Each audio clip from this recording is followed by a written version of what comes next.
Hello to you. Welcome to Friday Nights with Neisha. Tonight I'm talking about a topic called the box. Hashtag your true name.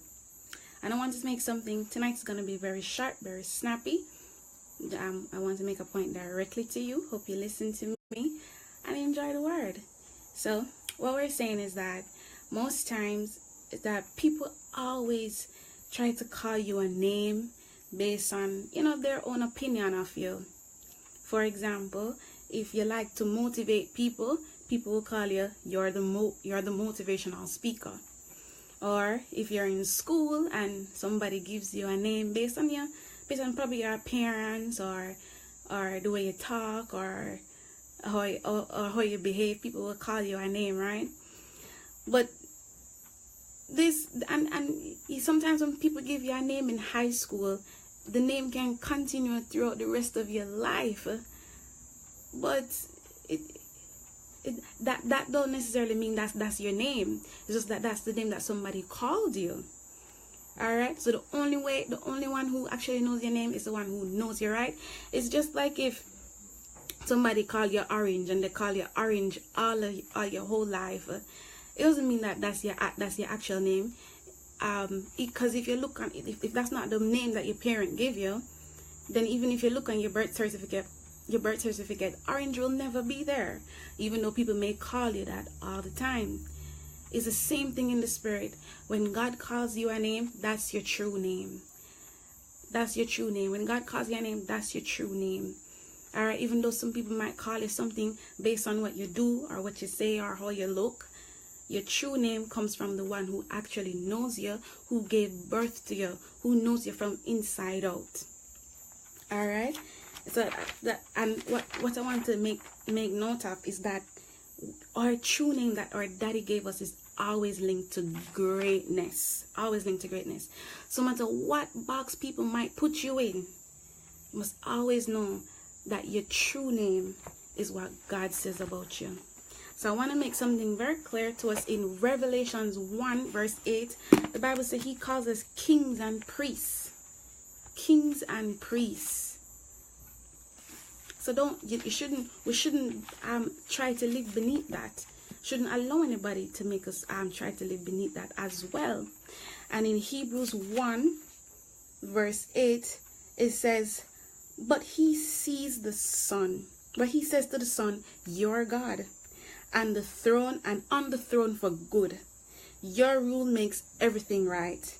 You love it when things go right, and you hate it when things go wrong. That's why God, your God, poured fragrant oil all over your head, marking you out as a king, far above your dear companions. And in Titus 2, verses 14 through 15, it says, I call you redeemed of the Lord. In other words, you're not just like everybody else. You are different. You are called and set aside, appointed and anointed for such a time as this to do good. All right, so that's your true name. Your true name is kings and priests. Your true name is son and daughter of the living God. Your true name is redeemed. Your true name is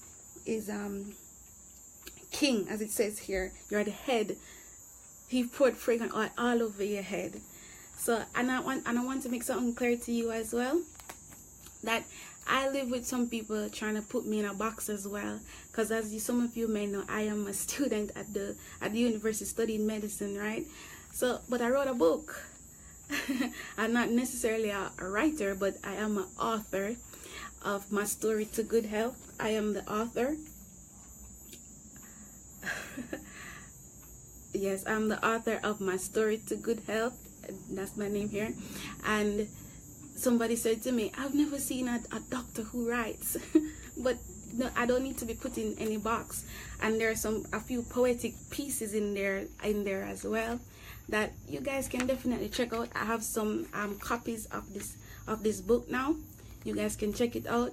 So no matter what you might do with your life, you're not confined to to any form of title. But titles is something that we do, and when God tells you to do something, just do it. All right, even though it might not fit your portfolio. Because as I was telling one of my friends, I was telling somebody I don't normally write. I've never written, don't normally like writing, but I became an author of my story to good. I think you can get your copies. Just send me a message, and I'd love to reserve one for you. So live. Do not allow anybody to put you in a box. Your true name is given to you by the one who made you and created you and set you apart to live and prosper in all good things. All right. So tonight is very sharp. It's very sharp, straight to the point, because I wasn't planning on coming up here, but I really want to help you guys, those of you who will join me and listen to me. So check out the book. You can go on my website and check it out, or you can send me a message and I can save a copy for you. And always remember that your true name is king and priest, and you're a son or a daughter